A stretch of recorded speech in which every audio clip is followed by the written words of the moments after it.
have to fear is In war, fear itself. there is no substitute for victory. Let us never negotiate out of fear.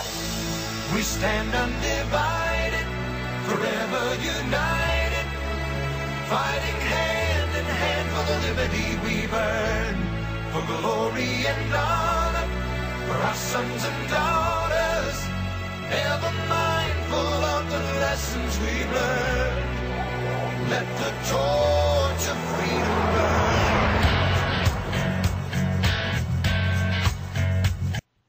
I want to speak to you about a spiritual and a historical view of the War on Terror. Now, we know about the War on Terror. It started in President Bush's first term, and it continues through even to today. It's a long-lasting war that has extended over a number of years and through several terms of presidencies. But it's not a new thing in American history. We actually had a war on terror 200 years ago under several famous founding fathers, and we'll talk about that later. But in talking about both the spiritual and the historical view of the war on terror, let's start with where we are right now. The way we see the war on terror is much through the lens and through the eyes of the reporters that are sent overseas to report about the war on terror. We're also able to see it through some foreign reporting through, for example, the British broadcasting system. Sometimes on cable we get the Canadian broadcasting system, others talking about the war on terror, and we get our view, our version from what we see on the news. And so the pictures that are sent back to us from that region of the world, and by the way, it involves so many nations that are around the Mediterranean Sea. Those in North Africa, from Egypt, as you move on around the Mediterranean Sea, moving to the east, you have from Egypt to Saudi Arabia, and you have Kuwait, and you move on up into Iraq and Afghanistan, and you move over into Iran and all these other nations. So that is a big part of the war on terror, is around the Mediterranean Sea. So we see regular pictures of military troops, and we have embedded reporters that go with those troops. And of all the years that they have been sending pictures back about the war on terror, probably the most frequently recurring picture that comes into our homes is the pictures of military funerals. We see the caskets unloaded off the planes. We see the site at Arlington Cemetery and local cemeteries as these warriors are entombed permanently there in the ground as the coffins are lowered. We see the weeping families. And a number of the networks actually keep a rolling scroll bar on how many are now lost in the war on terror. 13 more today, 7 last week, 63 in this latest bomb blast, whatever it is. They just keep a running tally.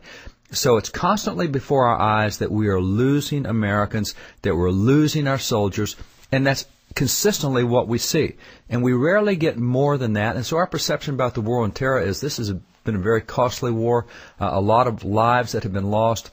It's really not gaining us anything, and that is the perception that's come across. Now, having told us where we currently are, let me go to a Bible verse.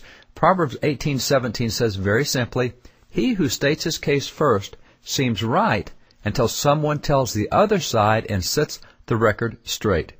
And there is another side to the war on terror. There's another side to what we have right now, and there is also the side of both a spiritual and a historical view. But let's start a little bit with what we have right now. One of my close friends that has been on multiple tours over in the war on terror, he's returned. He lives down in southern Florida. He is Jerry Walton, and Jerry's in Special Forces. As a matter of fact, I think he's 56 years old. He's in Special Forces.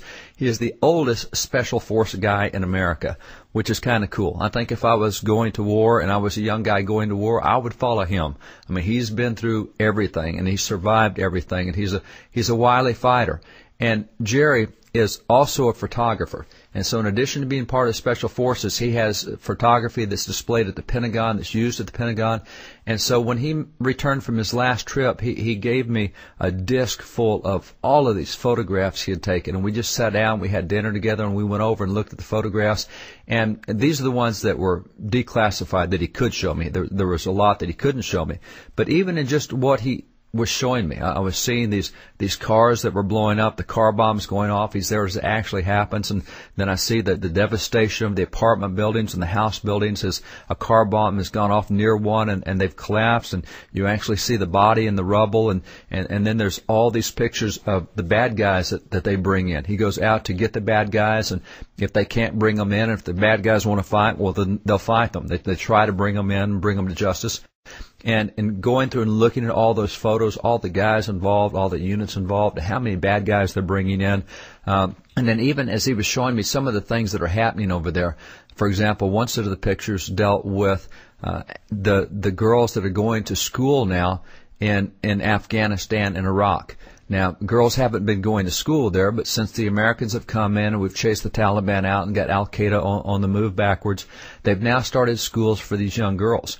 And a lot of these Islamic terrorists do not want these girls being educated, which is really where the world was 600, 700 years ago during the Dark Ages when Christians weren't being educated. And so if you're not educated, it's a lot easier to lead the masses. And so whether it was in church or state, they would tell all the masses, this is what God wants you to do, so go do this. And then as the Reformation came along and we got into starting to read again and we got into reading the Bible, we said, wait a minute, the leaders are wrong.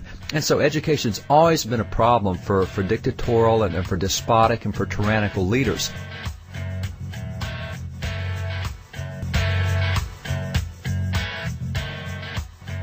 And so these guys in Afghanistan and Iraq are not liking the fact that these young girls are being educated. And so what they started doing was targeting these schools, just flat blowing up schools where these girls are going, young girls going to school. This has nothing to do with blowing up Americans, and they're trying to get these invaders out of their country. Now, they don't want these girls being educated, and so Jerry had a number of pictures showing a lot of these girls being treated in hospitals, and you know, it's tragic stuff. They're just covered with blood and bombs that have gone off in their schools, etc.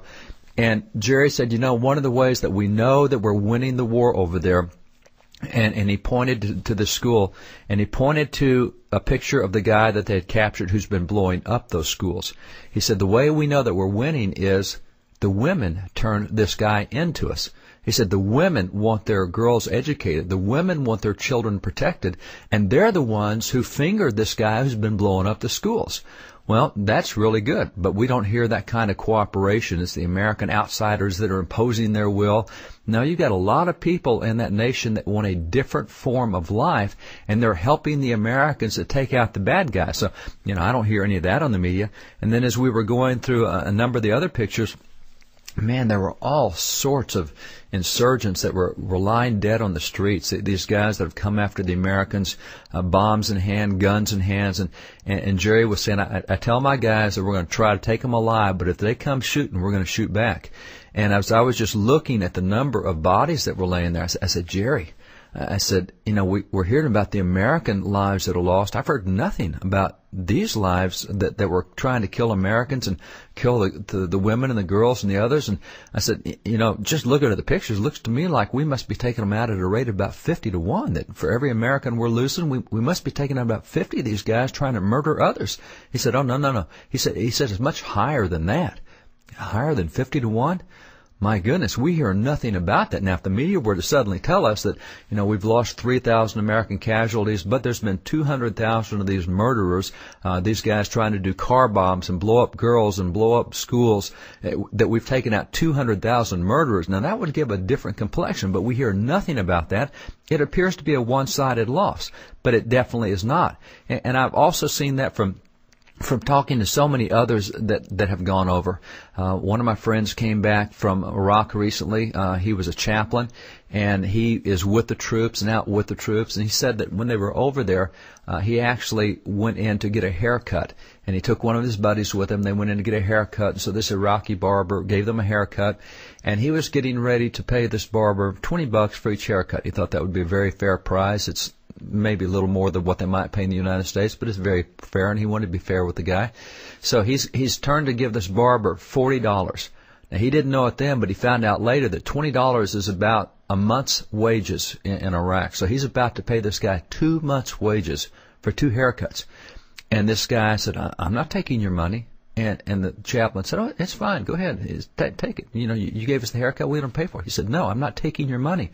And the chaplain said, no, take it. And the guy got real indignant, says, I am not taking your money. He said, you bought our freedom. I will not pay you for buying our freedom. This is a way I can say thank you. Now, we hear nothing about that. A guy willing to say no to 2 months' wages just so he can say thank you for buying my freedom. And he told me that as the troops walked down the streets, It's really touching because you get all these kids running up to them, and these kids come running up, and they don't know much English, but what they say is, autograph, autograph. And they'll hold up a pen to the soldiers. And what they want is an autograph from the soldiers and nothing to write on. So the soldiers simply write their name on the kids' arms. And those kids go back. That's our hero. It's like getting a signature from a great athlete or a rock star or something else. And these kids are just thrilled to get the signatures, the autographs of these freedom fighters.